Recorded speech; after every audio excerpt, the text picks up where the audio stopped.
CAMC. 24 tarde.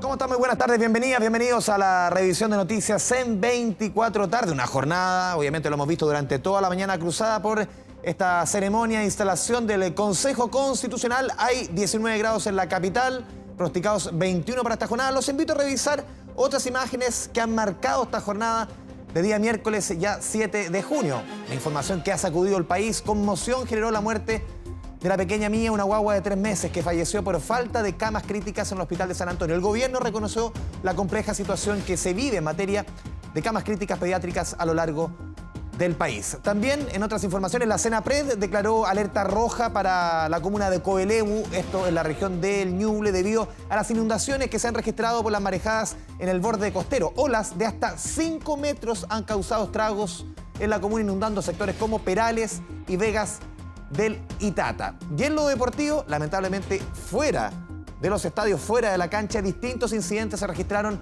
en los alrededores de la Bombonera, el estadio de Boca Juniors, entre hinchas de Colo-Colo y el cuadro Yeneize. Una vez finalizado el partido, recordemos que ayer Colo-Colo perdió 1-0, sigue con vida en la Copa Libertadores, aquí comienza 24 tarde. Consejo Constitucional. Si lo mencionábamos, hoy se instaló oficialmente el Consejo Constitucional. Escuchemos a la nueva presidenta, recién nombrada de este Consejo, Beatriz Evia. La soberanía se expresó. ¿Qué se puede rescatar del proceso anterior, ya que la soberanía ahora reside en ustedes en este momento temporalmente? La soberanía reside en parte en los consejeros que debemos desarrollar este trabajo, por tanto es tarea de todos.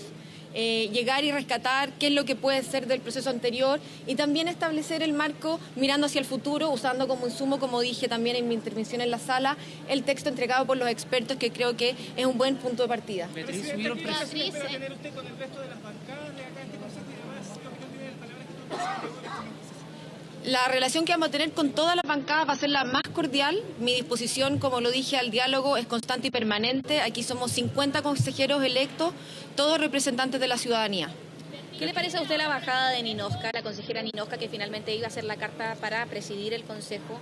Este es un punto de prensa institucional, por lo que no me corresponde referirme a materias que pueden corresponder a un partido u otro. Muchas gracias. Pero usted es parte de la bancada. Muchas gracias. Muchas gracias. Muy cordiales, ¿no? Muy cordiales, desde luego, no solo desde la partida. Será así durante todo el proceso porque nuestro deber cívico que hemos comprometido hoy ante el país con una solemnidad que tiene todo ese sentido, ¿no? Que es, aceptamos un cargo para representar a todas y a todos quienes integran la ciudadanía en el país. Presidente. Y por lo mismo vamos a hacer el mayor esfuerzo porque el Consejo cumpla con su cometido y que garanticemos desde luego a todas y a todos la transparencia, la participación. Tenemos una tarea muy ardua y vamos a distinguir siempre muy claramente entre nuestras respectivas pertenencias ideológicas o políticas, muy legítimas por lo demás, con lo que nos corresponda hablar, con lo que nos corresponda hacer. A Beatriz en su calidad de presidenta del Consejo Constitucional y a mí en mi calidad de vicepresidente del Consejo Constitucional. Nosotros ahora no representamos para este efecto a quienes desde luego nos apoyaron e hicieron posible que llegáramos a ocupar estos cargos. Se ha producido aquí una cierta transformación. Ahora nos escuchábamos al vicepresidente del Consejo, Aldo Valle, también a la presidenta, ambos recién nombrados, Beatriz Evia. Vamos a revisar todo lo que ha sido esta agitada mañana dentro y fuera del Congreso. Digo fuera también por la congestión vial durante la mañana, pero una jornada, una ceremonia que duró 3 horas. Constanza Santamaría con todos los detalles. Y tú lo remarcabas al cierre, antes de dar el pie para 24 tarde. En la forma, por lo menos, muy distinto a lo que vivimos hace 2 años. Vamos a ver en el fondo, en la discusión que se va a dar en este Consejo. Connie, buenas tardes.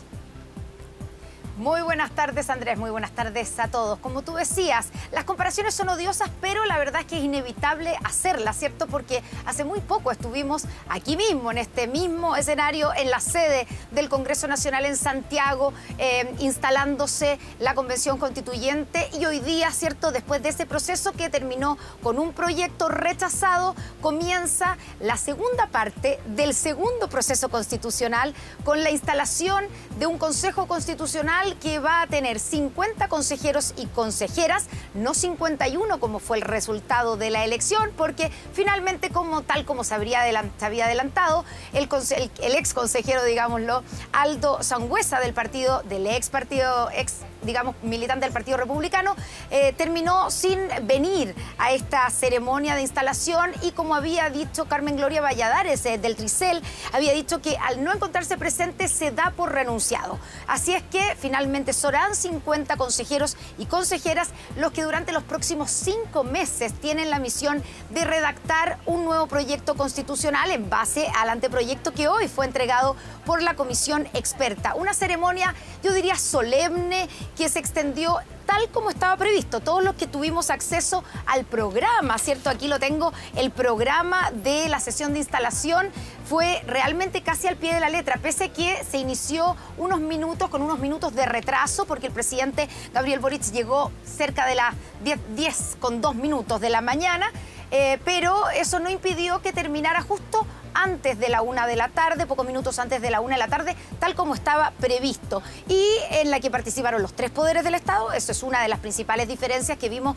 con lo que fue la instalación de la Convención Constituyente. Estaba el presidente Gabriel Boric, estaba el presidente del Senado, de la Cámara de Diputados y el presidente de la Corte Suprema. Vemos la imagen ahí del momento en que, después de abrirse la sesión, se entona el himno nacional, que esta vez fue envasado y no fue interpretado en vivo, como ocurrió también para la Convención Constituyente, donde fue uno de esos momentos polémicos, porque esta orquesta juvenil que estaba interpretando el himno nacional no pudo terminar. Ahora, de alguna manera, se aseguró todo con tener un himno nacional envasado que fue entonado por todos los presentes de manera bastante solemne. No solamente estaban ahí los consejeros y consejeras, también la comisión experta, que tuvo un papel importante, porque al final de la sesión entregó su proyecto, su anteproyecto, para que el Consejo Constitucional comience a trabajar y a deliberar sobre esa base. Bueno, después entonces del himno nacional, de las primeras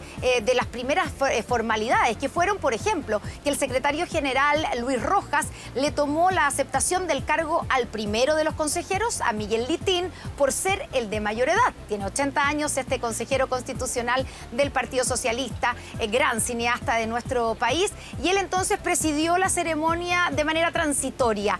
Él también dirigió unas palabras a todos los presentes, y tras eso invitó al presidente Gabriel Boric a entregar algunas palabras a este Consejo Nacional. El presidente Gabriel Boric es un llamado a que primen los acuerdos en el trabajo del Consejo, a que sea, ojalá, una constitución donde quepan todos los chilenos y chilenas y habitantes de nuestra patria, una constitución que entregue certezas y estabilidad a largo plazo, y tal vez, lo más importante, dijo, estoy convencido de que a nuestro país le hará bien cerrar este ciclo.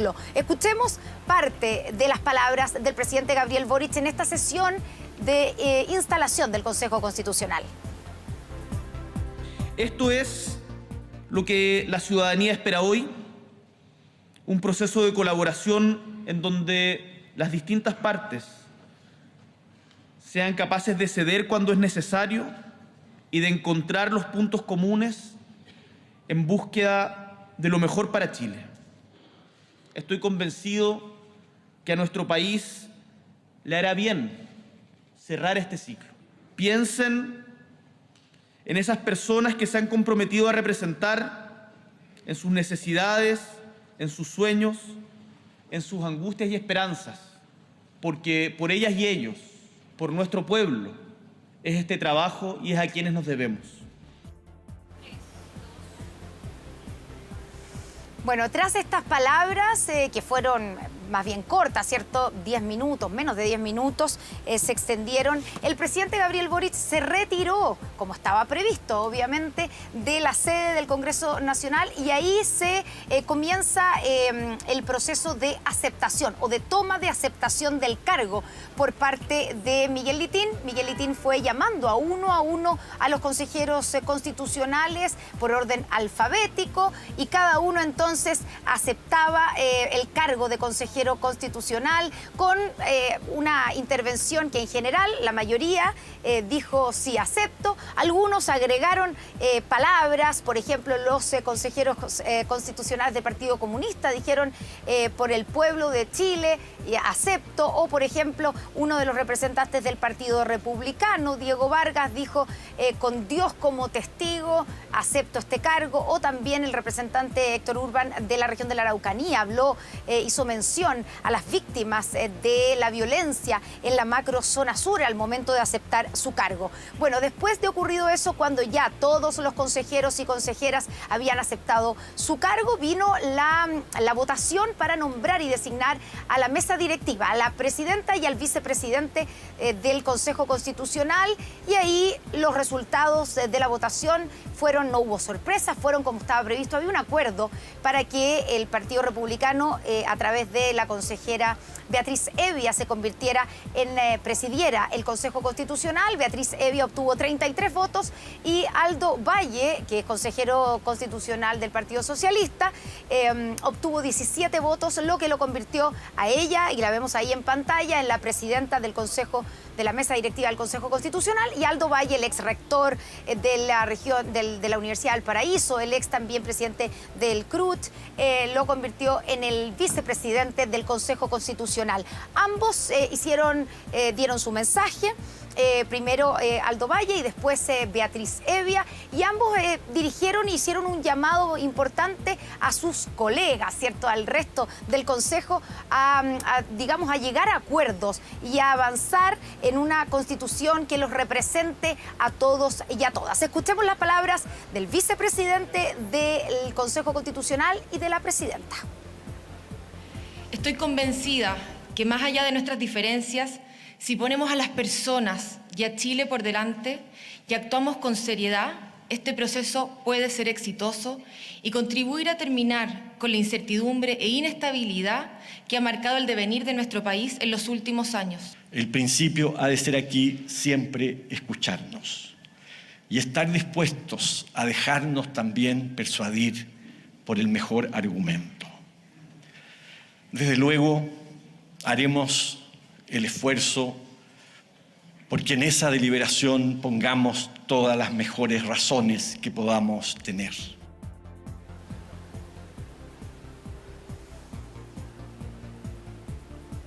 Las palabras entonces de Aldo Valle, vicepresidente del Consejo, y al principio escuchábamos a Beatriz Evia, que hay que decirlo que también aprovechó su intervención, además de hacer este llamado a llegar a acuerdos, ¿cierto?, y a concluir y a poder redactar una constitución que represente a todos y a todas. Hizo mención a la crisis que cruza el país. Ella habló de una crisis política, social, económica, incluso de una crisis moral, donde habló de la justificación de la violencia, y también hizo mención a los habitantes o a las víctimas, dijo ella, del terrorismo en la zona sur. Ella fue electa consejera regional por la región de Los Lagos y digamos, es oriunda de Osorno. Ahí es donde estudió, en el Instituto Alemán. Así es que hizo mención también a eso y a las víctimas de la delincuencia. Dijo que Chile no estaba bien. Además de hacer este llamado en la misma línea del presidente y del vicepresidente también del Consejo, y esta invitación para que el trabajo del Consejo sea un trabajo donde primen los acuerdos, donde se pueda ceder, donde, asumiendo que no todos, que nadie tal vez va a llegar a su 100%, pero que al ceder podrán representar a todos quienes los eligieron para poder redactar una constitución que finalmente sea aprobada el próximo 17 de diciembre en el plebiscito punto de salida. Bueno, a esta hora ya está bastante desocupado aquí en el Congreso, al menos en los jardines.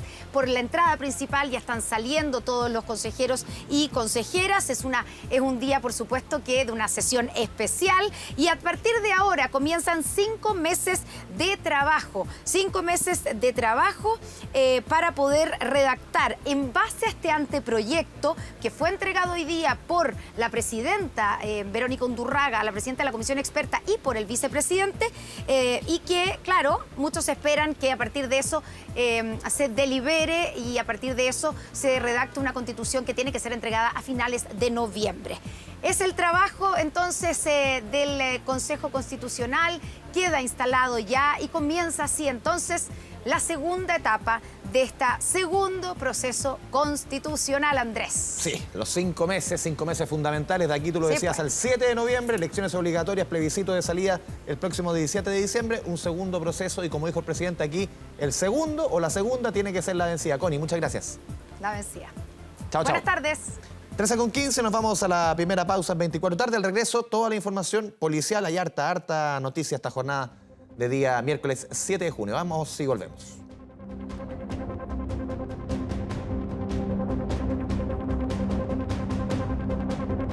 Estamos viendo 24 tarde.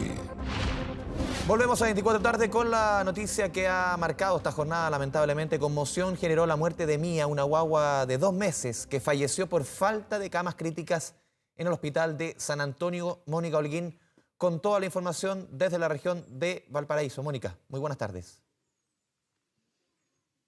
Hola Andrés, sí, 2 meses, de hecho cumplía 3 meses el día de ayer, justo el día que esta bebé falleció. Está siendo velada en este momento en el lugar donde nos encontramos, en Algarrobo, y es aquí donde hemos podido hablar con sus padres. Posteriormente vamos a pasar a revisar esas declaraciones. ¿Qué nos contaban ellos? Es una situación que se gesta desde el día sábado, justamente cuando ellos llevan a esta pequeña lactante al Hospital Claudio Vicuña de San Antonio con un cuadro de tos nada grave para ellos, algo que podía pasar con medicación y con la atención que se le iba a brindar en urgencia de este hospital. Sin embargo, fue internada en una sala donde habían otros bebés, nos cuentan sus padres, con virus sincicial, y para ellos es esa la práctica que están denunciando y lo que habría significado finalmente que esta bebé se agravara mayormente.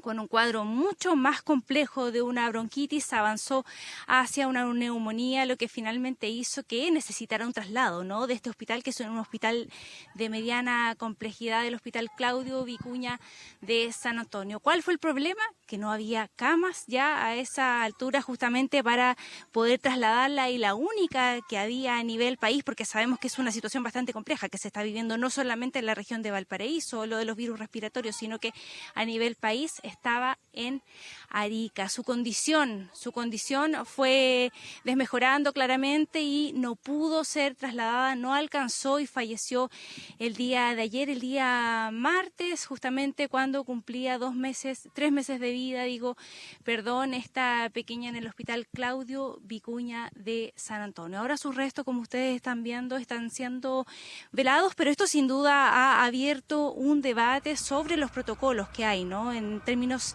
de salud, y sobre todo también viendo cómo están las afecciones respiratorias en las últimas semanas, tomando en cuenta también lo que decía el subsecretario de redes asistenciales de la agresividad que tienen los virus respiratorios este año especialmente, y justamente los altos niveles de hospitalización pediátrica que han ocurrido. Pudimos escuchar en un punto de prensa que hubo esta mañana las declaraciones que ellos daban, y también cómo funciona el protocolo, ¿no?, de la gestión de camas para casos como, por ejemplo, el de Mía. Los invitamos a escuchar esas declaraciones.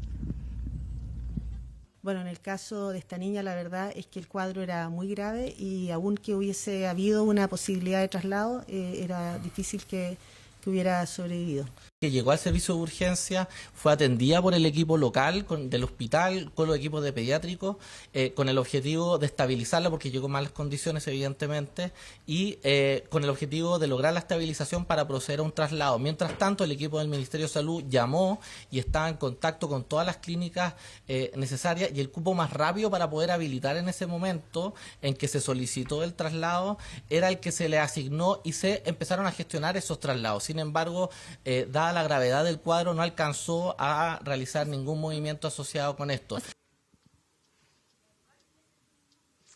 Claro, unos padres que consideran un tanto desafortunadas las declaraciones de la ministra. Ellos, entendemos, están viviendo un momento de dolor en este momento. De hecho, están en los últimos momentos de velar, de despedir a su hija, porque a las 4 de la tarde ya se va a llevar a cabo la misa acá en Algarrobo, y posteriormente va a ser sepultada en el cementerio parroquial de San Antonio. Es acá donde ellos han querido despedirla, pero como les comentábamos ya previamente, el dolor que ellos sienten es justamente que ella no llegó en un cuadro grave, llegó riendo, llegó una niña saludable, solamente con un cuadro de tos, y finalmente se fue agravando rápidamente por esta negligencia que ellos denuncian, esta mala práctica que habría sido ponerla justamente en una sala donde habían otros niños que sí tenían cuadros más graves que el de Mía, que finalmente hicieron que su situación fuera desmejorando mucho hasta llegar al nivel, ¿no?, de tener que intubarla el día lunes, posteriormente de tener que necesitar una cama, donde también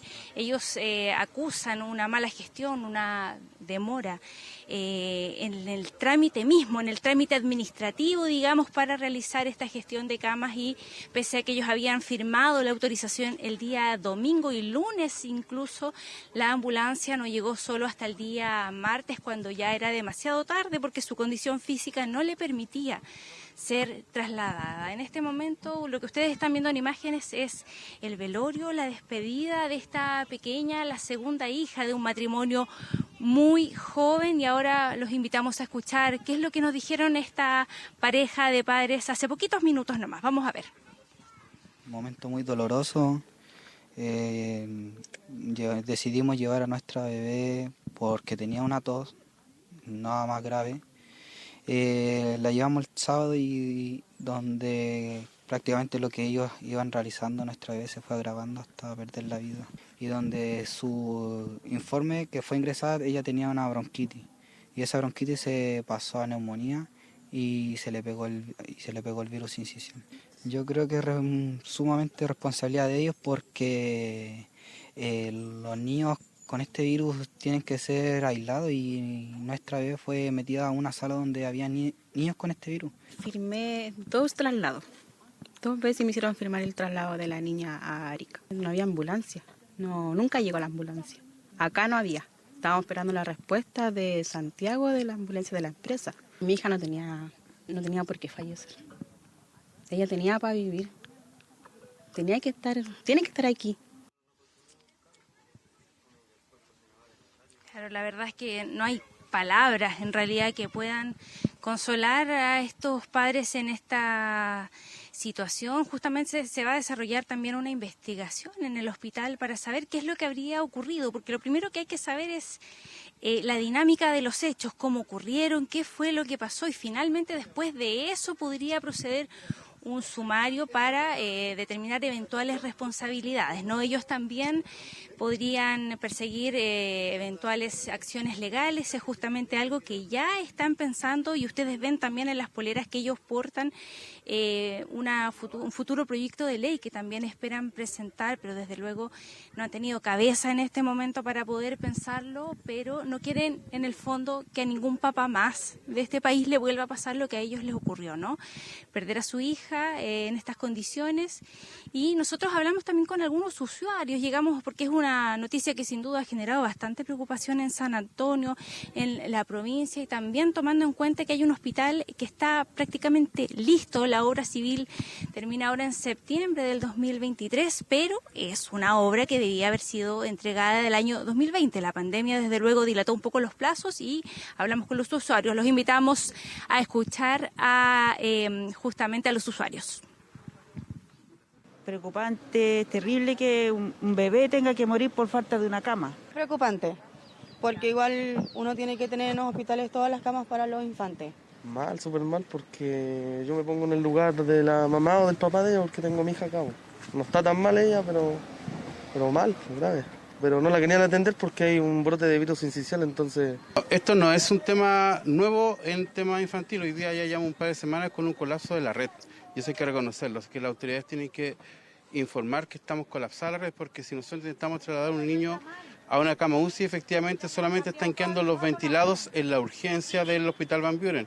La UCI del Hospital Van Buren está saturada. Claro, una situación dolorosísima, además pensando que hay un hospital que, como les contábamos, está prácticamente listo, que va a contar además con una UCI pediátrica, que es lo que no tiene el Hospital Claudio Vicuña en este momento. Es un hospital de mediana complejidad nada más, por eso frente a cualquier cuadro más grave necesitan ser trasladados los pacientes, como era justamente el caso de Mía. Vamos a ver qué prosigue con las acciones legales, con esta investigación también que se va a realizar desde el Ministerio de Salud para determinar finalmente qué es lo que habría ocurrido y que terminó lamentablemente con la muerte de Mía Olivares, esta pequeña lactante de solo 3 meses de edad, Andrés. Sí, tremendo dolor de la familia y empatizar con ellos. Las declaraciones de la ministra obviamente no iban a lugar. Uno puede entender la situación de las camas críticas en el país, pero claramente no era el momento. Mónica Holguín, muchas gracias por la información. Desde la región de Valparaíso seguimos en el mismo tema, evitar aglomeraciones y usar mascarilla. Ese fue el llamado que realizó el Ministerio de Salud tras el complejo panorama, lo hemos visto, por el aumento de virus respiratorios. Sofía Carrizo con los detalles. Sofía, buenas tardes. ¿Qué tal, Andrés? ¿Cómo estás? Muy buenas tardes. Claro, y a propósito de lo que contaba nuestra compañera allá en la región de Valparaíso, de la muerte de esta lactante de 2 meses a causa, ¿verdad?, de este cuadro grave de neumonía, a propósito del virus respiratorio sincicial. Finalmente esto refleja la cruda realidad de lo que está generando en los más pequeños de las enfermedades respiratorias, tanto de la influenza como también del virus sincicial. Incluso durante esta mañana la ministra de Salud calificaba de que ya se estaba encontrando en su pic de este virus respiratorio y que está bastante agresivo, principalmente afectando a los más lactantes. Sabemos que es un virus que afecta y provoca síntomas como la tos, la fiebre, también congestión, entre otros síntomas. Incluso también señalaba que esta situación es bastante grave porque finalmente los que están hospitalizados en la mayor parte son lactantes bebés, por así decirlo, menos de 1 año de edad. Bueno, nosotros durante esta mañana estuvimos hablando con algunos padres que han llegado hasta acá donde me encuentro en la comuna de Independencia, en el hospital Dr. Roberto del Río, porque lamentablemente sus hijos están bastante enfermos, se han agravado algunos de ellos, incluso están hospitalizados. Hablamos con estos padres, cómo se sienten y también cómo se contagiaron sus hijos. Los invito a revisar las siguientes declaraciones. Empezó con una bronquitis y llegó acá y se le pegó el virus incisional. Preocupado porque llegó por una cosa y se le pegó otro virus acá. Pues. Está con el hospital, está colapsado, no da abasto. Tengo a mi hijo de 3 meses enfermo, dicen que tiene el broncovirus y lo trajimos a urgencia el lunes y lo mandaron para la casa porque dijeron que ese virus era como pasajero, no era muy fuerte en él. En el curso de mi hija ya van más de 5 niños que están en casa, que los papás están optando por no enviarlos por el momento, porque con el tema del virus respiratorio está la escoba. Yeah. Y lo mismo que el Ministerio de Educación no quiere adelantar las vacaciones, no quieren hacer clases virtuales durante el invierno. Entonces eso más complica a todos los niños, porque si se enferma un niño, ahí ya toma el tiro 3 o 4 más y ahí va quedando la escoba de a poco. Claro, y escuchábamos los relatos de aquellos padres bastante preocupados. Decían, algunos los tratan incluso desde el día domingo internados al interior de este recinto asistencial, donde ha ido cambiando su estado de salud, y obviamente esperemos que los hijos de aquellos padres se puedan ir mejorando prontamente. Desde el DEIS nos han señalado que en la semana 22 de este 2023 lamentablemente se han registrado 3 defunciones por virus respiratorios en menores de 1 año. ¿En qué regiones? En la Araucanía, Valparaíso y también la región metropolitana. En cuanto a la red asistencial, nos han dicho que a lo largo y ancho del país supera el 90%, el 92% de la ocupación de camas, de un total de más de 1000 camas convertidas reconvertidas pediátricas, siendo aproximadamente 800 de estas en la red pública y el restante en la red privada. Y debido a esta situación, debido a lo tensionado que está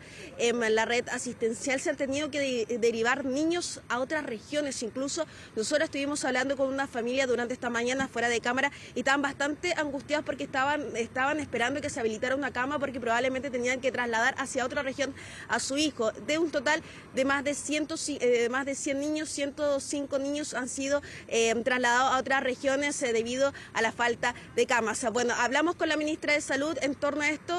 Los invito a escuchar las siguientes declaraciones. Que durante los años de actividad pandémica y de muchos casos de COVID, recordemos primero de que los niños, producto de las medidas de contención, de disminución de la circulación, de cierre de escuelas, etcétera, hubo mucha menor circulación del virus. Por lo tanto, estos niños no han estado expuestos al virus sincicial y por eso ha habido una mayor, lo que se ha descrito por lo menos en la literatura, es que ha habido una mayor agresividad producto del no haber tenido contacto y haber tenido una acumulación de susceptibles mayor que en otras temporadas, que es un efecto de la pandemia. Estamos acelerando la habilitación de más camas mediante la redistribución de los pacientes adultos y pediátricos dentro de la red asistencial. Estamos reconvirtiendo camas de adultos a infantiles con el fin de focalizar la atención en niños y niñas. También he instruido hoy a los directores de los hospitales, las clínicas privadas, suspender, según corresponda, las cirugías electivas y programadas infantiles no urgentes hasta principios de julio.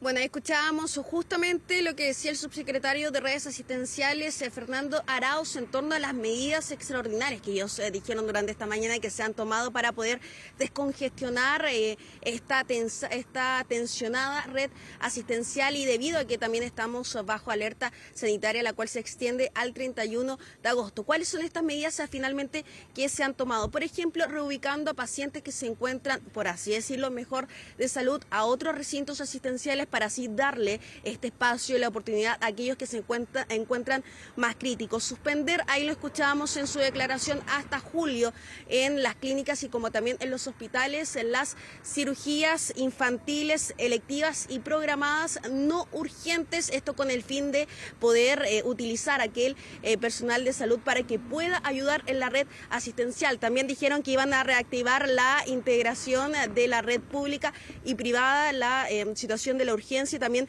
la implementación de las camas adultos a niños. Bueno, tenemos reacciones por parte del área de la salud, de enfermeros en torno a esto. Los invito a revisar también las siguientes declaraciones. Hace ya un par de semanas que desde esta federación que representa a las enfermeras y enfermeros de Chile, venimos reclamando que los hospitales están colapsando y que los recursos materiales y humanos son insuficientes. Estamos viviendo una emergencia sanitaria parecida a la del COVID, con urgencias llenas, pacientes intubados en las mismas unidades de emergencia porque no hay camas UCI. Pero ahora esto ocurre con nuestros niños. Aún no hemos llegado al pic, pero lo que debemos adelantarnos, prepararnos y programar con una comunicación de riesgo real y concreta. Eso hasta el día de hoy no ha ocurrido. Bueno, ahí teníamos las reacciones por parte del mundo de la salud, donde dicen que estaba todo bastante complejo. Reitero lo que tú decías, Andrés, en un comienzo, que la autoridad de salud ha hecho el llamado a los padres a aislar principalmente a los lactantes, a los más pequeños, esto con el fin de evitar cualquier tipo de contagio, porque la misma ministra de Salud decía que el sincicial está en su pic. Ojo que este no tiene vacuna, eso no tiene que ver con la campaña de vacunación contra la influenza, así que hacía el llamado directamente a los padres a aislar a los niños, a cuidarlos y obviamente esto con el fin de evitar más contagios ahora que ya se aproxima la temporada de invierno, Andrés. Sí, no siempre ir a las urgencias, obviamente cuando sea necesario, lo que tú remarcas. Esto se vuelve a repetir la historia lamentablemente del COVID, el trabajo mancomunado entre el sector público y privado, el cuidar a los niños, dejarlos en las casas, obviamente a los menores, pero también vuelve el tema de la corresponsabilidad de terceros. ¿Quién se hace cargo de esos niños? Lamentablemente, y normalmente son las mujeres. Vuelven los temas que se repitieron durante los últimos años. Sofía Carrizo, muchas gracias. 13:40 de esta jornada, nos vamos a la segunda pausa en 24 tarde. 24 tarde. Una mujer murió atropellada por una banda de delincuentes que minutos antes robó una camioneta. Fabián Collado con todas las noticias policiales de la jornada. Fabián, muy buenas tardes. Muy buenas tardes, Andrés. Una triste noticia. De hecho, esta madre, familia de 42 años, deja a 2 hijos de 23 y 6 en medio de la fuga de estos delincuentes que fue fatal y que comenzó así como ustedes están viendo en pantalla. Es esta violenta encerrona que terminó afectando a un locatario de una botillería que está ubicada en la avenida Grecia a la altura del 6000. Es en ese lugar donde tanto él como su pareja estaban sacando, intercambiando algunos productos de su local comercial que estaba cerrado. Y es ahí cuando un grupo de al menos 5 delincuentes se bajan del vehículo negro que se ve en pantalla, se van hasta la parte superior donde estaban las víctimas y comienzan a intimidarlas con armas, e incluso a la pareja del locatario la arrastran en algún minuto con el pelo y posteriormente se apoderan del vehículo para arrancar en dirección desconocida. ¿Cuál era? En todo caso, la ruta que tomaron los delincuentes fue la avenida Grecia en dirección hacia el oriente. Al llegar a calle Ictinos, no respetaron ninguna señalética, viraron en U, bajaron nuevamente hasta el sector de calle Los Molineros y justo antes, esta madre de familia, estamos hablando de Lisette Gutiérrez Montero, venía llegando de su trabajo. Ella desarrollaba sus labores como recepcionista de un hotel en la región metropolitana. Iba a pocas cuadras de su hogar, cruzando en un paso habilitado, y es ahí cuando estos delincuentes no respetaron nada, la arrollaron, la arrastraron algunos metros y obviamente no le prestaron ningún tipo de auxilio. Se dieron a la fuga en dirección desconocida y que hasta el minuto se desconoce su paradero. Los primeros auxilios llegaron hasta ese lugar, le trataron de salvar la vida, pero lamentablemente Lisette Gutiérrez falleció ahí en plena avenida Grecia. Por lo mismo, ahí Carabineros comenzó a realizar los respectivos peritajes y la Fiscalía Metropolitana Oriente determinó que fuera la Brigada de Homicidios en conjunto con la Brigada de Robo Sur Oriente, los cuales estuvieran realizando intensos peritajes con el fin de poder encontrar a los responsables. Vamos a revisar esas declaraciones. Se robaron una camioneta a cuadra donde vivía mi prima. Ella cruzando el paso de peatones, ellos por querer arrancar a una velocidad muy grande le impactan. Lo que hay impotencia es que lo que decía Carabineros es que eran puros niños. Habíamos hablado hace poco con ella y estamos destruidos, como familia estamos destruidos. Tenía 2 hijos, una niña de 6 años y un niño de 23. Entonces como familia estamos realmente mal.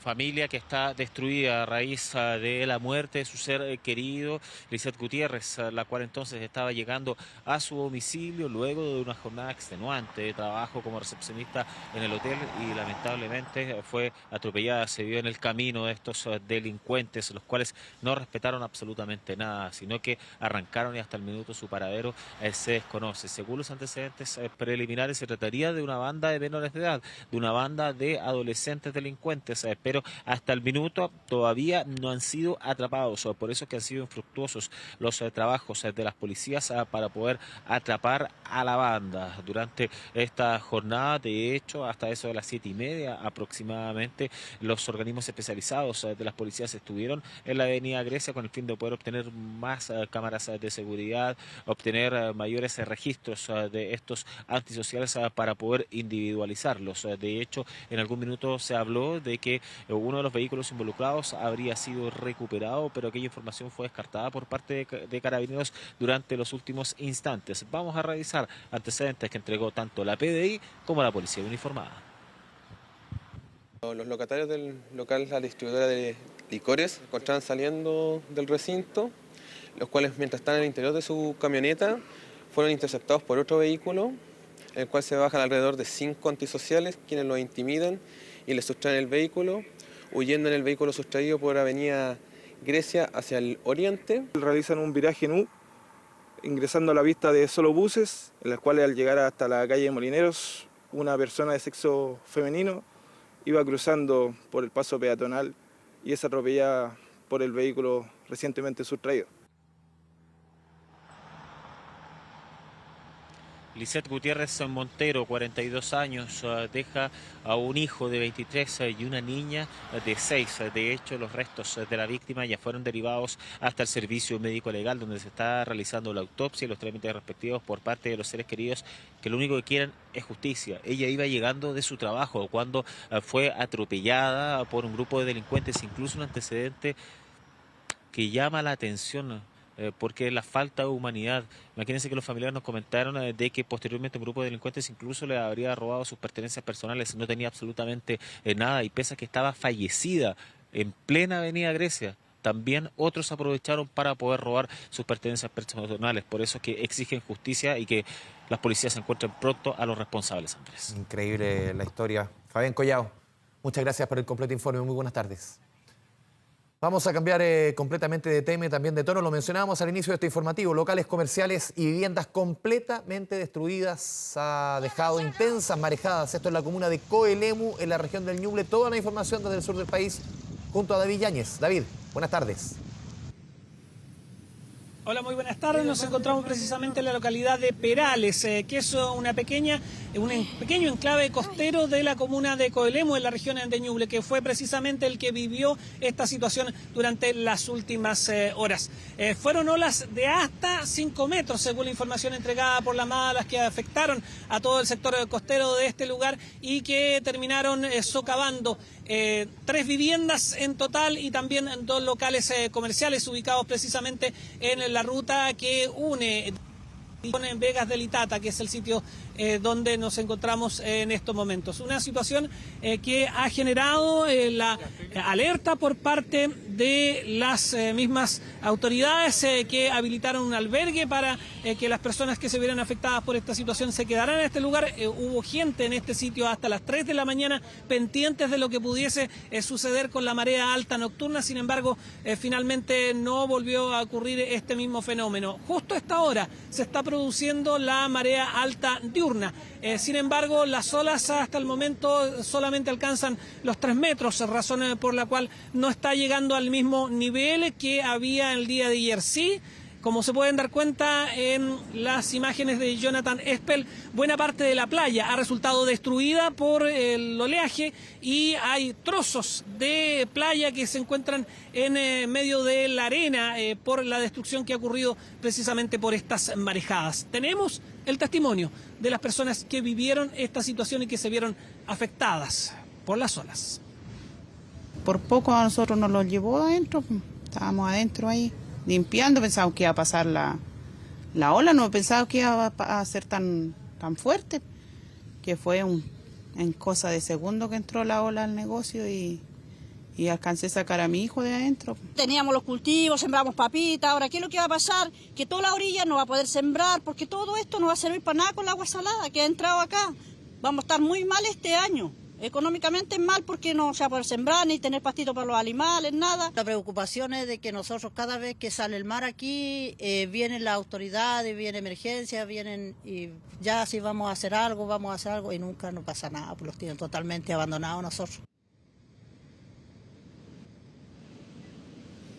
Lo que vemos en imágenes corresponde básicamente a lo que se trabajó por parte de personal de emergencia de la Municipalidad de Coelemu, pero también con el apoyo y la ayuda de la mano de obra de la misma localidad. Son aproximadamente unas 1.200 personas las que viven en Perales y trabajaron llenando sacos de arena, y luego sobre estos sacos de arena fue dejado parte de material de ripio que fue sacado de los cerros cercanos gracias a maquinaria de la municipalidad y camiones también que fueron facilitados, camiones Tolva, para poder realizar este resguardo. Hay funcionarios de la Armada que han impedido el acceso a la playa en los últimos minutos, precisamente porque se esperaba para esta hora el máximo de marea en la pleamar, y que podía ocurrir un fenómeno de similares características al ocurrido ayer. Sin embargo, por lo menos hasta ahora no ha sido la misma intensidad, no hay olas de 5 metros, solamente llegan a los 3 metros, pero eso también mantiene la alerta de lo que pueda suceder para más adelante. Hay decisiones tomadas por el Senapred precisamente por lo sucedido en este lugar. Escuchemos lo señalado desde la Municipalidad de Coelemu. Hemos declarado alerta roja. La municipalidad ha informado de 3 viviendas afectadas y un local comercial, y también está haciendo un llamado preventivo a la evacuación, especialmente de adultos mayores. Y también hemos declarado alerta amarilla para la comuna de Trehuaco y Copquecura, en donde las marejadas también han generado alteraciones. Hay preocupación ahora de lo que pueda suceder más adelante. Si bien el fenómeno de marejadas debería terminar en el día de hoy, sí ya hay anunciado, hay una alerta temprana preventiva para la región de Ñuble por un sistema frontal. Se esperan precipitaciones de entre 20 y 30 milímetros, que también estarían asociadas a vientos, y una vez terminado este sistema frontal, nuevamente deberían generarse marejadas en toda la zona del litoral. Hay clases suspendidas en esta localidad y está en alerta roja la comuna de Coelemu. En alerta amarilla está la comuna de Copquecura, donde también hay un establecimiento educacional que debió suspender clases de manera preventiva. No se sabe qué va a pasar después con los sistemas frontales y con la lluvia de invierno, pues estamos recién terminando el otoño y todavía quedan efectos de lo que puede ser el fenómeno del Niño para la zona centro-sur de Chile. David Yáñez, sí, seguimos muy atentos con lo que está sucediendo en la región del Ñuble. Muy buenas tardes. Vamos a cambiar de temas. Hoy la sala de la Cámara de Diputados y Diputadas votará el 6º retiro de fondos de las AFP. En caso de ser rechazado, la iniciativa no podrá ser discutida nuevamente hasta dentro de un año. Y le pregunto inmediatamente a don Kevin Felguera si es que esta iniciativa en el Pleno puede correr la misma suerte que corrió ayer en la Comisión de Constitución, que fue rechazada rotundamente. ¿Cómo te va, Kevin? Hola Andrés, ¿cómo estás? Buenas tardes. Lo más seguro es que eso ocurra, que a eso de las 8 de la noche de esta jornada se tenga una votación negativa sobre el 6º retiro de fondos previsionales. Pero antes de hablar de eso, quiero comentarte que estuvimos así, a nada, que no existiera votación durante esta jornada. ¿Por qué? Porque hubo una complicación, algunos dicen administrativa, otros dicen que esto es derechamente una votación viciada. ¿Por qué lo decimos? Ayer, cuando se estaba votando la Comisión de Constitución de la Cámara, no se tenía un texto elaborado con respecto a estos 9 proyectos que se fusionaron en una sola iniciativa. Se sabía, cada uno de los 13 parlamentarios y parlamentarias sabía lo que estaba votando, pero en estricto rigor no existía un texto que dijera esto es lo que estamos votando. Se tenía las 9 iniciativas, pero no un texto de la fusión. ¿Qué sucedió? La diputada Pamela Giles decía que esto era una violación flagrante al reglamento de la Cámara de Diputadas y Diputados. Luego de discutir una hora, no se llegó a ningún tipo de acuerdo, se puso en votación, se rechazó en general y pasaba hoy a la sala. Pues bien, hoy los comités parlamentarios dijeron que efectivamente no se tiene un texto y por lo tanto los parlamentarios no saben qué es lo que van a votar, qué es lo que va a tener que suceder. En unos 20 minutos más, a las 2:20 en específico, se va a volver a reunir la Comisión de Constitución. Entendemos que desde la mesa de la Cámara de Diputadas y Diputados se va a elaborar este texto y a las 6:30 de la tarde, alegue quien alegue, se va a retomar la sesión de la sala de la Cámara de Diputadas y Diputados para votar a eso de las 8 de la noche. A usted que está en su casa comiendo a esta hora un rico almuerzo, la verdad es que todo este embrollo técnico-político le importa poco. Lo importante es que a eso de las 8 de la noche se va a votar el 6º retiro de fondos previsionales y que a esta hora, siendo las 2 de la tarde con 1 minuto, no están los votos necesarios, Andrés Vial, para que esto se apruebe, para que esto siga en su tramitación en general, en particular, claro. Bien digo, y entendiendo ese escenario va a pasar lo mismo que pasó con el autopréstamo y lo mismo que pasó con el 5º retiro de fondos previsionales y con el 4º. Sí. Se rechaza en general, Kevin, y no se va a poder discutir en un año más. Sí, jugando Andrés, un poco a las matemáticas. Tú citabas el tema de los autopréstamos que se votaron en marzo pasado, sí. Hace casi 3 meses se va a cumplir. Se requerían en ese entonces los mismos votos que ahora, 89 votos, se alcanzaron solamente 39, o sea, ni la mitad se alcanzó. Podríamos ver una situación similar, claro, muy distinta a lo que fueron los primeros, segundo y el tercer retiro, allá por ese lejano que se ve año 2021-2020. Claro, la verdad es que el diputado Alessandri, por ejemplo, que es el único que se la ha jugado con números, dijo que este proyecto va a tener cerca de 100 votos en contra, 35 a favor. y dijo que iban a faltar unos 20 votos por ahí que no van a venir, que justo van a tener una complicación estomacal y que van a salir al baño, en fin. O sea, Oiga, que no sea cosas pueden pasar. Somos todos humanos, Andrés Vial, todos vamos al baño. Pero el punto es que, claro, estamos lejos, o sea, no hay ninguna posibilidad, al menos es lo que dicen los parlamentarios, no es algo que decimos nosotros, tú allá en el estudio, yo acá. No lo decimos nosotros, lo dicen los parlamentarios. Sí. No estamos ni cerca de llegar a los 89 votos que se requiere para que esto se apruebe. Distintos escenarios se tuvieron en el primer, segundo y tercer retiro de fondos de pensiones. Y recordábamos el otro día, Andrés Vial, que en el cuarto retiro de fondos previsionales, el ex subsecretario de la SECPRES, Máximo Pavés, fue quien movió los hilos y se colocó la urgencia de discusión inmediata también en ese cuarto retiro de fondos previsionales. Claro, porque ahí ya el gobierno de Sebastián Piñera sabía que esto se iba a rechazar. La estrategia hoy en el gobierno de Gabriel Boric es exactamente la misma. Se le coloca discusión inmediata y se vota hoy, pase lo que pase, alegue quien alegue, y a pesar de que hubo esta complicación técnica, se va a votar a eso de las 20 horas este sexto retiro, que en estricto rigor sería el cuarto de fondos previsionales. Sí, una estrategia que busca cerrar el tema y de todas formas va a volver sí o sí. Hoy día estamos a 7 de junio, el próximo 7 de junio del 2024 lo espero acá. Acá estaremos. Ya, un abrazo, compañero. Un abrazo. Chao, chao. Vamos a ir desde las AFP hasta las ISAPRES. Y no con menos polémica, la ministra Ángela Vivanco renunció hoy a la vocería de la Corte Suprema, instancia donde aseguró que no se arrepiente de sus declaraciones en el marco del fallo de las ISAPRES. Felipe Callejo con toda la información respecto a la ley corta. Felipe, ¿cómo te va? ¿Cómo te va, Andrés? Muy buenas tardes. Claro, jornada movida acá en la Corte Suprema. A primera hora, justamente a las 9 de la mañana, ya estaba acá en la sede de la Corte Suprema la ministra, la ex ministra vocera Ángela Vivanco. Claro, ella a las 9 de la mañana cruza justamente desde su oficina y se traslada hasta la oficina del presidente del máximo tribunal del país, Juan Eduardo Fuentes. Estuvieron reunidos cerca de 20 minutos y ahí justamente la ministra Vivanco presenta su renuncia a la vocería del máximo tribunal del país, en otro coletazo, si se quiere, de este denominado caso ISAPRES. Recordemos, ella da una entrevista durante el fin de semana en el diario La Tercera, en la cual condiciona que cualquier compensación, cualquier pago que hagan las ISAPRES tras este fallo de la Suprema va a ser beneficioso solamente para aquellos usuarios afiliados al sistema de ISAPRES que hayan entablado alguna acción judicial. Escuchemos justamente entonces ese momento en el cual Ángela Vivanco presenta su renuncia a la vocería de la Corte Suprema. He presentado mi renuncia al cargo fundamentalmente porque el periodo de agitación que ha habido posterior a una entrevista mía, que no di en calidad de vocera, sino que la di desde el punto de vista de mi visión y experiencia, hace aconsejable que yo deje en libertad de acción al Pleno del punto de vista comunicacional. ¿Ministra, no va a haber alguna inhabilitación suya por sus dichos en esta entrevista en calidad personal respecto a la aclaración? Los temas de inhabilitación son temas de la sala. No, yo no me arrepiento absolutamente de nada, porque yo soy una persona, en primer lugar, que siempre ha vivido de cara al país, nunca escondida, jamás me retracto de aquello que yo he dicho con convicción.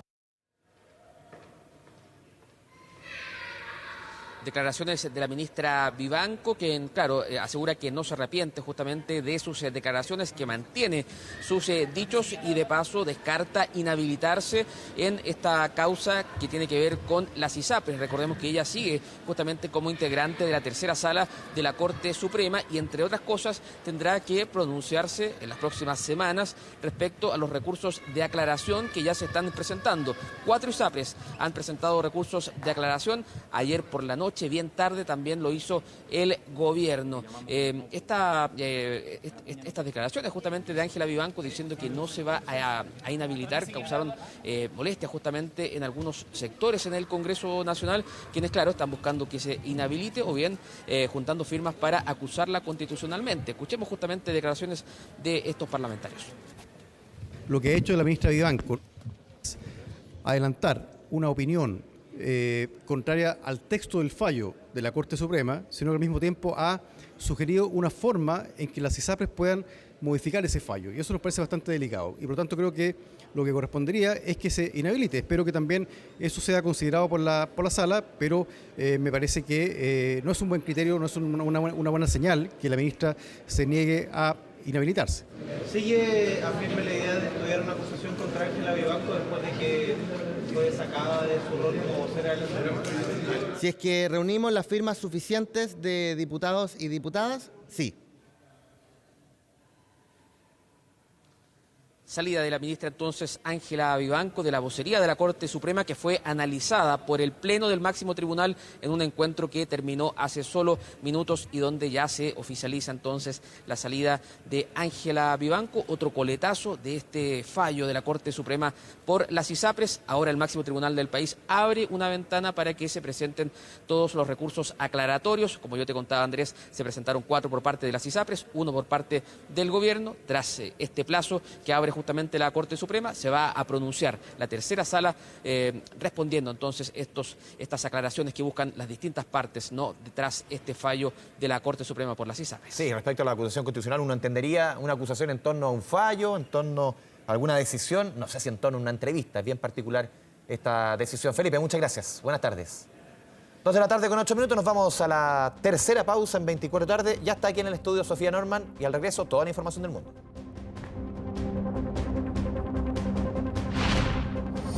Ya volvemos con 24 tarde. Revisamos toda la información del mundo junto a Sofía Norman aquí en el estudio. Sofía, buenas tardes. Hola Andrés, ¿cómo estás? Muy buenas tardes. Claro, vamos a ver qué está marcando a nivel internacional esta jornada de día miércoles y para eso vamos a actualizar qué es lo que está pasando en el sur de Ucrania, en la región de Jersón. Andrés, vemos algunas de las imágenes más recientes de los daños, las consecuencias que tuvo algo que estábamos dando a conocer también durante la jornada de ayer. Esta destrucción, la ruptura de una importante represa hidroeléctrica en esta región ucraniana. El daño provocó de hecho la inundación de 29 ciudades y pueblos, 29 de estos que están completamente bajo el agua, como las imágenes que podemos ver en pantalla, las imágenes de drones también, Andrés, que permiten ver de una manera más directa cuáles fueron las afectaciones entonces que tuvo esta ruptura de la represa. Miles de personas ya han tenido que ser evacuadas, también rescatadas, gente que se vio envuelta dentro de estas inundaciones muy rápidamente. Uno se podría imaginar, Sofía, lo que hemos visto durante las últimas semanas en diferentes puntos de Europa, graves inundaciones por lluvias. No, esto es la ruptura de una represa, esto no es efecto de la naturaleza. Claro, exactamente, además que fue una situación muy rápida, rápidamente empieza a correr esta agua desde la represa de Kajovka y estas personas se vieron de un segundo a otro rodeadas del agua, sobre todo en las ciudades que están más cercanas. Jersón se ubicaba un poquito más lejos de esta represa que resultó básicamente destruida después de lo que se presume desde Ucrania fueron ataques rusos, pero de todas maneras es parte de estas decenas de ciudades, de aldeas que actualmente están bajo el agua. El presidente ucraniano dijo que son cientos de miles las personas que se han quedado sin agua potable, un tema muy importante además que están tratando de resolver en estos momentos las autoridades. O sea, si hay un suministro básico que es importante, es el agua potable. Sin luz, pero sin aseo, sin agua, es imposible. Claro, muchos ucranianos de hecho comentaban esa situación porque es una población que durante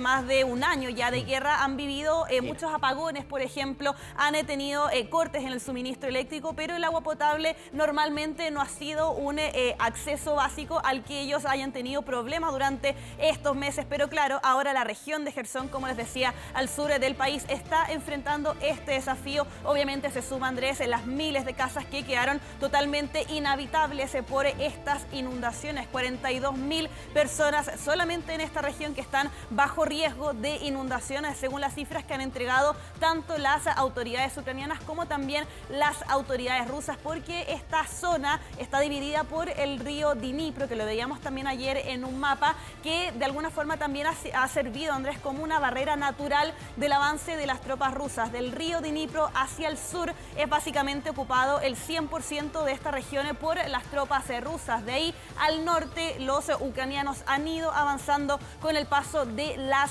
semanas. Entonces por eso es que hay también distintas declaraciones por parte de estas dos autoridades. El mandatario ruso Vladimir Putin también se refirió a esta situación durante la jornada. Describió la ruptura de esta presa como un ataque deliberado y un acto de barbarie. Kiev y Moscú, sabemos, se han acusado mutuamente de dañar esta represa, afirmaciones que ambos lados han negado.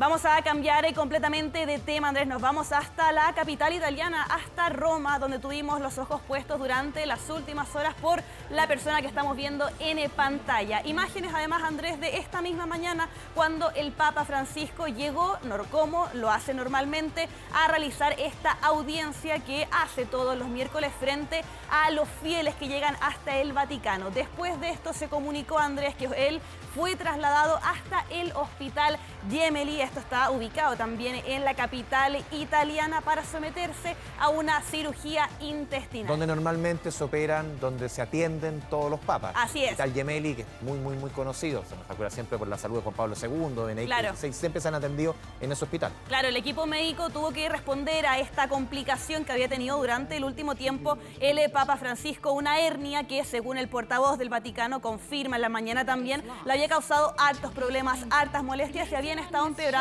con el paso de los días. Se había barajado la posibilidad de realizar este procedimiento, esta cirugía intestinal, y algunos expertos decían el Papa Francisco no hubiera accedido a realizarla si no era lo estrictamente necesario. Fueron 3 horas de operación. Se confirmó en los últimos minutos que salió sin ningún tipo de complicaciones, pero se cancelan todas sus actividades hasta el próximo 18 de junio. Va a permanecer algunos días todavía en este hospital, pero fue sin mayores complicaciones, Andrés. Vamos a hablar también de esta carrera a la presidencia de Estados Unidos. Todo pasando, se suma ya oficialmente, Andrés, un nuevo nombre que ya lo habíamos hablado el día lunes, pero tenemos ya estos lanzamientos más oficiales. Porque Oye, Mike con avión, Pence, con águila, con todo. con todo el patriotismo, él promete volver a los valores conservadores de Estados Unidos. Estamos hablando del ex vicepresidente Mike Pence, que lo vemos con este video oficial con el que en la mañana ya Andrés lanzó oficialmente su candidatura. Él, de hecho, se encontraba en estos momentos hablando desde Iowa con el lanzamiento físico presencial de esta candidatura, primero para las primarias republicanas, haciendo un desafío bien importante a quien lidera las encuestas. Es que a eso voy.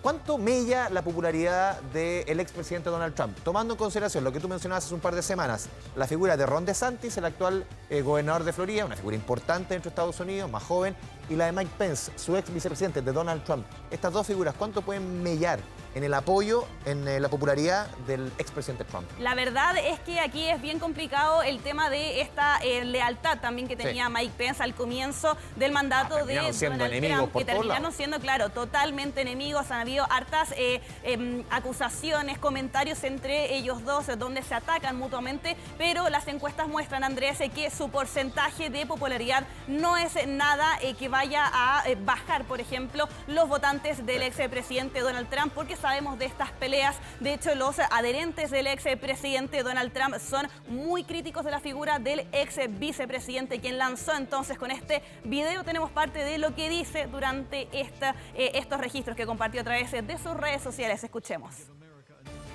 Hoy, ante Dios y mi familia, estoy anunciando que me postulo para presidente de Estados Unidos. Podemos traer este país de vuelta, podemos defender esta nación y asegurar nuestra frontera, podemos revivir nuestra economía y poner de vuelta el país en el camino de un presupuesto balanceado, defender nuestras libertades y dar a Estados Unidos un nuevo comienzo para la vida. Ahí escuchábamos entonces a Mike Pence presentando su candidatura a las presidenciales de Estados Unidos. Primer vicepresidente, Andrés, del país en la historia moderna que desafía a su antiguo jefe, el expresidente de Estados Unidos, Donald Trump. Tantos nombres que hemos hablado en la primaria republicana. A finales de abril, yo me acuerdo, presentamos esta misma gráfica, pero con 3 demócratas y 3 republicanos. Ahora son 10. Esta parece a la mesa de club, sin querer hacer publicidad, pero no termina. Claro, va a ser bastante, si es que el voto fuera físico en Estados Unidos. Hay que recordar que hay voto electrónico, sería bastante larga la papeleta de las primarias, Andrés, porque tenemos 10 candidatos, 10 precandidatos republicanos a la presidencia de Estados Unidos. Ya, pero, vemos claro. Pongámonos serios.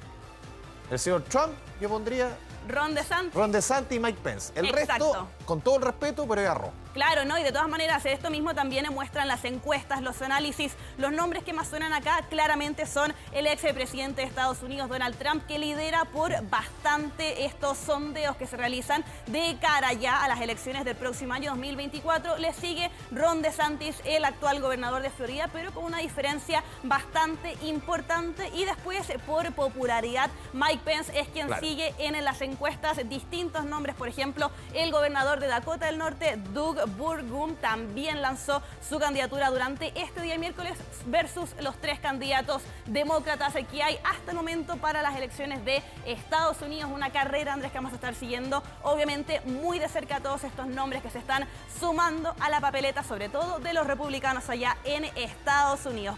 País en el que nos vamos a quedar para revisar los registros más recientes del volcán Kilauea, el que es calificado, de hecho, Andrés, como el más poderoso a nivel mundial. Y el Etna en Italia siempre dan noticia, exactamente, porque son bastantes las erupciones que suelen registrar estos macizos. Nos vamos hasta la isla grande de Hawái, un origen estado, volcánico. Claro, un estado que es de origen volcánico, que tiene harta presencia de este tipo de volcanes y alberga al volcán Kilauea, que lo vemos en la imagen en vivo y en directo. A la izquierda la imagen en vivo, ¿no? Exacto, a la izquierda la imagen en vivo son más o menos son varias horas de diferencia que tenemos con Hawái. A las 4 de la mañana, hora local, en este estado estadounidense comenzó la nueva erupción del volcán Kilauea, uno de los más activos a nivel internacional. Ya ha bajado un poco el nivel de la actividad, pero no así, Andrés, la alerta que han emitido las autoridades, tanto locales como también a nivel nacional. El Servicio Geológico de Estados Unidos, de hecho, elevó a roja a esta advertencia, todo sobre todo por el tráfico aéreo. Se permanece reevaluando de todas maneras cómo sigue la actividad volcánica de este volcán que había entrado en erupción la última vez en el mes de enero. Fueron varios meses hasta marzo que registró distintos tipos de erupciones. Había tenido una pausa hasta por lo menos las 4 de la mañana, hora local, allá en Hawái, que de nuevo comenzó entonces esta erupción que mantiene a las comunidades, sobre todo que viven en las cercanías, bien alerta, aunque la lava se ha mantenido dentro del cráter. Cambiamos completamente de tema, Andrés, y nos vamos hasta nuestro país vecino para revisar un video que se ha hecho viral en las redes sociales. Este despido en vivo que hubo durante la transmisión. ¿No será un show, te digo? Claro, ha surgido harto debate en las redes sociales si es que esto estaba pauteado, si es que era parte del show de este animador peruano que estamos viendo en pantalla. Yo voy a hacer lo mismo después con Sergio Pinto. Hoy sí, hay que tener cuidado entonces con los animadores, con los conductores, porque este hombre se enoja. Estamos hablando, de hecho, tu tocayo, Andrés Hurtado, este conductor peruano. El nombre lo vas a compartir. El nombre Tomás, Mira, claro. es que Pero veamos notable. el momento, escuchemos el momento en que él despide en vivo a un productor. ¿Cuál crees tú que es el mayor medio? Y es miedo. Yo como productor me gustaría que te cerciores antes de pasarme la pauta, porque no se trata de hacer un programa así por así. Yo soy quien dio hoy la cara, las concursantes están al frente. Te pido por favor, si no, me gustaría que des un paso al costado como productor del programa de Sábado con Andrés. Deja tu puesto a uno de los chicos, ¿sí? Bueno, ahí lo escuchábamos, Andrés, este despido en vivo que realizó entonces este conductor con estas participantes del concurso Miss Perú. Le estaban realizando estas típicas preguntas de concurso. ¿Cuál es tu mayor miedo? Pero aquí, al parecer, el productor le escribió ¿cuál es tu mayor medio? Entonces aquí él se enoja y lo despide en vivo. Claro, mucha gente en redes sociales sobre todo está cuestionando si es que esto fue en verdad, si en verdad despidió en vivo a esta persona. Tiene todavía toda la pinta de hacer show. Claro, todavía falta la versión del productor que fue despedido, comillas, hasta el momento. Esa es la si fuera por esos errores, aquí no quedaríamos ninguno. Claro, yo creo que sería bien incluyo. difícil. Claro, fue un error que podría haberse corregido en vivo, pero al parecer esto terminó solamente con la solución de un despido. Vamos a ver qué es lo que tiene que decir el supuesto despedido de este programa peruano. Sofía Norman, muchas gracias. Gracias, Andrés, que esté muy bien.